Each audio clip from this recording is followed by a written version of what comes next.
Hi, welcome to the Andrew Buckle book review of the Atlas Artist Edition #1, Joe Maneely, The Raving Maniac and Other Stories. Now this is 256 pages and it's from Fantagraphics books. Now I got my copy on Amazon USA. I was a bit impatient, probably should have got it on the Amazon UK one, which apparently imports from the US. I think it's slightly cheaper doing it that way. But also there's lots, of course, eBay, various ones that you can, and also other sites, of course, that have got copies of this book. Now, I don't think this is going to be regularly found in the UK, but you might be able to find it. I don't know, in Gosh and obviously Forbidden Planet, etc. Who knows? I haven't gone to Gosh or Forbidden Planet to see if copies are there. But there it is, Joe Maneely, and you can see there. And this is obviously #1. So hopefully there'll be a #2, #3, #4, etc. volumes, obviously of other artists, as well as maybe another one of Joe Maneely. Who knows? Now you can see this copy is a bit bashed. This came through the post and you can see a bit of damage there. Always the way when you get these things.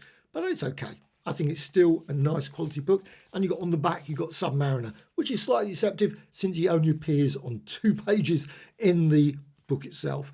And you can see there's the debut volume in the series. So that does suggest, hopefully, see things like Bill Everett will be nice, Don Heck, and obviously many others. But he did loads of work, and it would be impossible to put all of Joe Maneely's work into this single volume. But he's one of those artists that I'm always surprised that no one, I mean, obviously there's zillions of books about Jack Kirby, zillions of books about Steve Ditko. Nothing wrong with that because I love them, but it still would be nice if there were actually a few more about some of these artists, like Joe Maneely. Why hasn't that been more?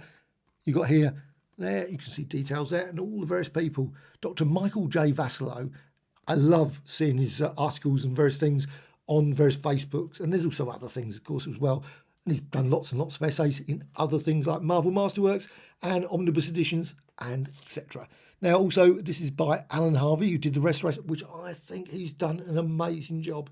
Really, really cleaned up. And I would love to see more examples of showing the original pages and the end result. That would be nice. Doesn't always get that. Actually, I got a book, Restoring Karl Barks, and that sort of had those sort of pages where it shows the original and then showed restored. Sometimes, you think, is that better or worse? I don't know. But still, I think this is an absolutely glorious book. Now, it's a right mix of stories. There's lots of war. Obviously, there's an Atlas at War book that's really worth checking out. But also there's ones here, suspense, man comics. There's humour ones. There's also westerns, of course. Look at that. I mean, it's just a whole range. Now, there may be some where it's copied from other ones. So you might get sort of... I don't think there's anything from Adventures into Terror. There's Adventures into Weird... spelling mistake. Worlds. This is Worlds. It happens, doesn't it? But still, I wonder where that got through. But still, you got Crazy. I love that. I would love to see a humour one. That would be brilliant. I love a lot of those humour books. Of course, they're all like mad. But that's still... I still think they were great. And they did a few of them. I can't remember. Crazy, Wild, Riot. I think there's a lot, of course, that were done by other companies as well. And, of course, the closest probably we get in this, Black Knight, to the superhero. It's not a superhero story, of course, but it's still, Yellow Claw, I guess, as well, is another possibility. But they've been reprinted in, like, Marvel Masterworks. Unfortunately, I haven't got copies of those, so I can't show those. But also, you got that, which was the last bit of work that he did before he died. So, cover gallery. And the cover gallery is great. Now, I would love to have actually seen a few more examples. They've got some great ones, but I would have loved maybe a thumbnail section of about 10 or 20 or 50 of covers, but obviously you can't get everything you want. But this essay is great. Now, there's an essay earlier that I thoroughly enjoyed, and that was in Alter Ego 28. And here it is, Alter Ego 28, Joe Maneely. Now, of course, there's been many other Alter Ego magazines. These are from tomorrows.com, and I would have loved to have seen this as a proper tomorrows.com book. That would have been amazing, fleshed out with 300 pages. Obviously 256 in the current one, but it's of course more comics than actual a biography. But still, this is pretty impressive. And you can see the details there. What if Joe Maneely had lived and drawn into the Marvel Age of comics? And that would have been amazing, wouldn't it? Obviously you've got Submariner, but he only did the covers. Only did 3 covers. You've got Black Knight and Black Rider Sports Action. I love the sports one. And that will be another book that I would love to see. Lots of sports ones. Really enjoy sports comics. I don't really like sports particularly much, but I do love sports comics. And lots of westerns. And obviously horror, mystic, Marvel Tales, Amazing Detective. And this goes through various things like, various things here, Bird's Eye Kids, lots of different things like that, which is very odd. Look at that model sheet. I mean, that is just amazing with all the various weapons of the, and also there's some various comics. And then to the comics themselves. Kid Cult. Now, this goes chronological. So it's 1950s all the way through to, I think it was 1958. So I'm just going to go right back to the front again just to quickly check. I think it was 1958, wasn't it? Yes, 1958. December 1958. So you've got here Black Rider, Whip Wilson. So you've got a lot of cowboy stories. But like I said, the book is not solidly that. There's humour, there's war, and many other styles of comic. The Last Rocket.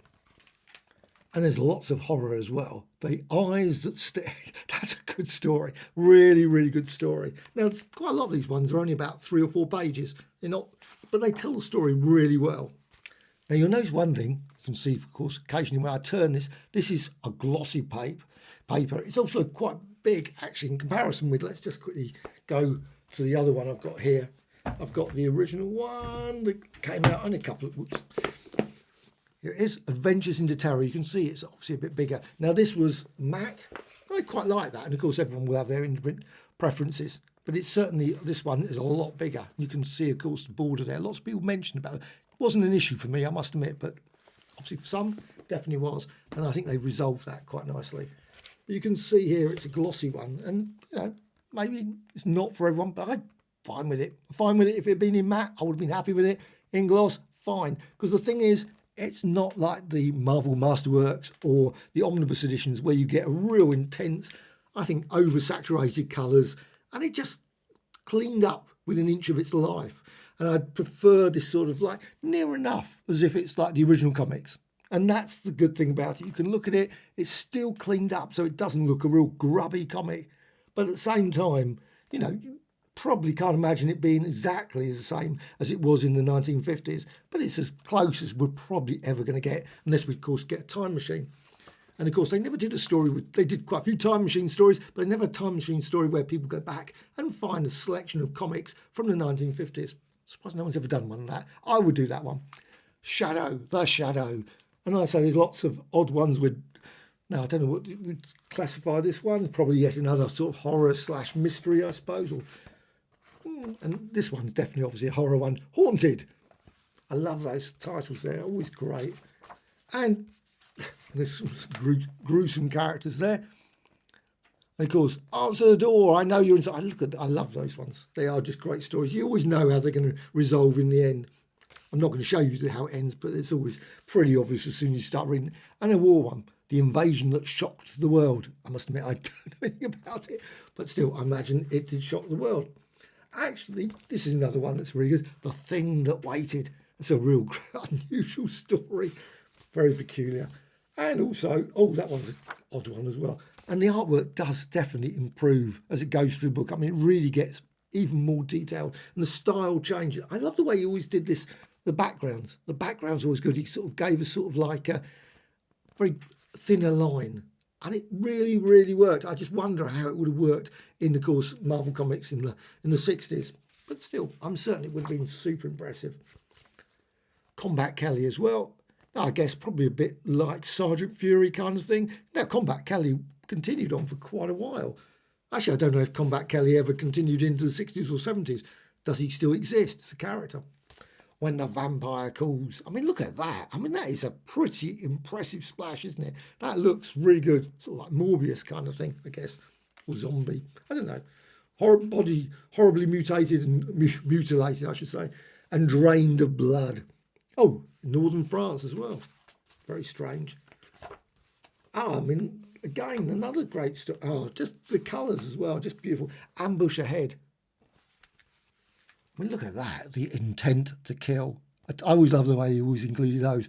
A Tale to Hold You in Suspense. I don't know why they always put those things, but it was obviously the magazine was called Suspense. Must have been a pain when if they brought, suddenly that magazine stopped and then they have to keep replacing all those things. Adventures into Terror or something they have to put instead. And this one, The Raving Maniac, I just love it. And look at that, editor right across it. That near enough suggests the title actually, editor. Maybe they could have called that. A Tale to Hold You in Suspense again, or I Am Death. That was a good story. Real good yarn. Oh, that one actually got the thing down the side. Well, Weird Worlds 23. Now do the others. The others don't have that. No, they don't. Some do, I suppose. No. Weird, that one did. Your Name is Frankenstein. This one's A Tale of Maddening Menace, so I assume it's from the Menace magazine. This one doesn't actually have that. The Beast from 50 million trillion skillion fathoms. Obviously, based on a certain type of film.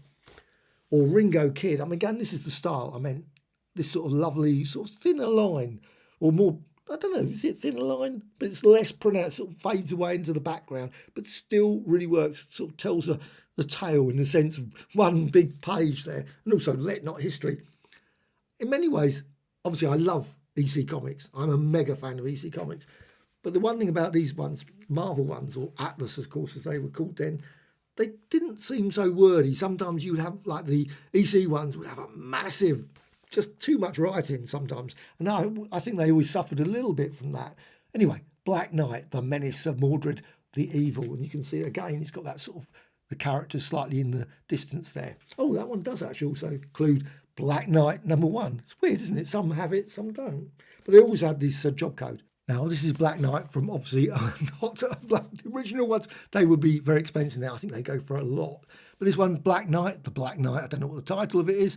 But this, of course, was the reprint one. And I think it's really, really nice still. You can see that style there. And, again, Black Knight. And this one is in the Marvel Superheroes #14. You can see the story there. So you can see the quality there of the Black Knight story. There was also The Crusader. I always think it's a pity they didn't do more stories like that, The Crusader. I always thought they were great, those yarns. So they could have done more Roman ones. I would have loved lots of stories of Rome and Greece. Or Wyatt Earp. This one's brilliant. The 17th year Twitch. Now, obviously based on a certain film, but they actually put great, what's the name, that it's nothing to do with the film at all. And I love the way all the character is any resemblance to Marilyn Monroe. But of course they couldn't do it. So, and it's a real great little comedy story. I just think that's just great. I wish they would, again, do lots of these ones. I would love to see those, as well as this one, Pascal the Rascal. Now, I thought that was Melvin the whatever. Maybe that's another set of stories. Of course, Dennis the Menace, of course. But the comic strip is born. I love the fact they got the comic strip done there. They did reprint them. I think it was called Pete the Pest. That was in the 1960s, late 60s. They brought out those. I don't know why they didn't just use the same name, Pascal the Rascal, or Rascal. Who knows? Matt Slade, Gunfighter. We got The Coming of Yellow Claw. Now, quite a few of the Yellow Claw, I think, were Jack Kirby stories, but this one, of course, Joe Maneely. And The Two-Gun Kid. This is a classic, Rain. And this one is one that's been reprinted from the previous book. So I'm just going to show you that in a sec as well. But this is just absolutely brilliant. And I love the fact they used a lot of those sort of just one-word titles, something you probably don't see too often now. But I actually quite like that approach. Snow, whatever, mud. Just very basic. Tells you the story straight away. But I look at that, just great. And here it is in Atlas at War. So you've got the same. Now, I just like it just as much here. There's some actually brilliant stories in this. There's also some pretty roughish stories. And the same, of course, in Joe Maneely, of course. He got the stories he got. Obviously makes the best that he can do with a pretty rubbishy story. And there are a few duffers in there, of course. There's also some classics that deserve a little bit more recognition. Now, this is from a Marvel Masterworks. Lozar, Lord of the Jungle. Now, I don't think that turned up. So no jungle stories. Now, I don't know if there were many other jungle stories that he did. But still, this is the one. And you can see the style, slightly different, obviously on glossy paper, and it's been restored to an inch of its life, as usual with these Marvel Masterworks and omnibus editions, etc. I would love to see them reprint these ones, though. Still love them all the same. But do I prefer it, the style where they've just done minimal amounts of clean up? Yes, much better than the way that Marvel have done it. Now, I've got this one, Black Rider. It says it's Joe Maneely's work, and there's parts of it that look, like there, you can see there, that really look like Joe Maneely. And some of it, not really certain, it does look like his work. It mentions it on GCD, the Grand Comic Database, and it's still, I look at it and think, maybe. But maybe it's just the inking, it's just been cleaned up in a particular way, but it just doesn't really sort of smack of Maneely's work. but I'm not very good when it comes to spotting artists, so maybe I'm completely wrong there. But I love these sort of black and white ones where, now I was desperately looking around all through all my various black and white to find any Joe Maneely. So few. I don't know why. So weird. An artist that had so many great stories, and you think, why is there so few of them? But anyway, there's the rest of it. Slightly, obviously, browned copy. This is quite a tatty copy. Now, sadly, he didn't do that much when it comes to superheroes. But there's one story in here. This is the Atlas One era heroes. Now, I think this was the last volume. Yes, this was definitely the last volume. Here it is. Shark. Again, a single word. Shark. Really good story. But again, you can see, I think this is an absolutely amazing. This would have been a great addition to the thing. Obviously, you've got jungle stories that were missed out. Well, you could have had undersea adventures as well. And there's a bit more of the story. Look at the colours, green and blue.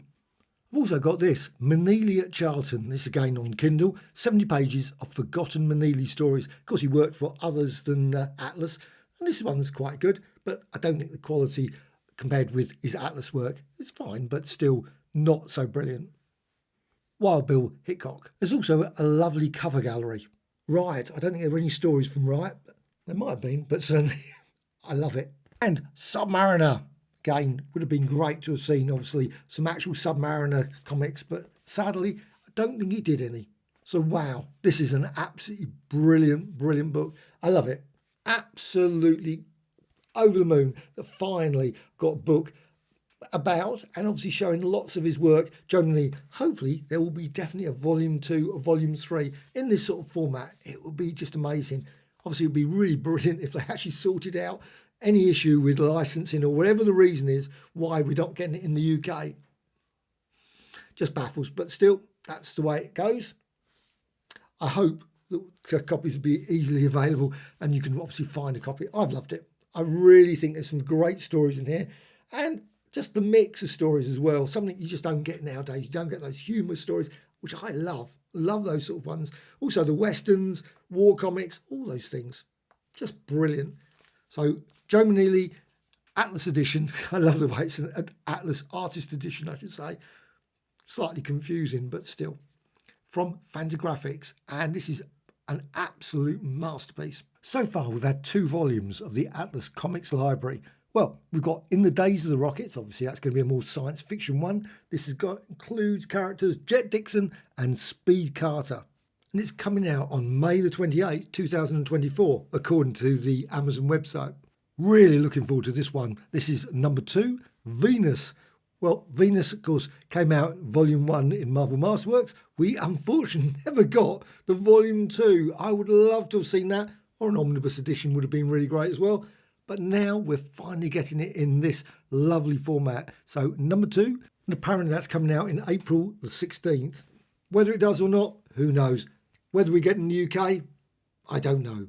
Of course, hopefully we'll still be able to import it if nothing else. And that's going to be 280 pages. It's of course Bill Everett's work, and I just think that will be brilliant. Now I've seen a few examples of that. It's been obviously reprinted in various obviously 70s reprints, but this would be nice to see it in one complete volume. And also we've got Atlas Comics Library number 4, and that's War Comics. And you can see it says there volume 1, of course, which suggests hopefully there will be a volume 2, volume 3. And of course they had thousands and thousands of war comics, so it'd be great to see a lot more. And that one's coming out apparently August 13th in 2024. Weirdly, it's a bit shorter, 180 pages. As it says here, actually Atlas went on to produce 533. That's a lot of comic book stories, of basically war stories. I don't know how many they did of westerns. Of course, hopefully at some point there'll be a western volume. Obviously a humour one. I would love to see a humour one. Obviously Jungle Adventures one would be good. We'll maybe combine it with Undersea Adventures maybe. And of course a crime, obviously horror, and many, many more.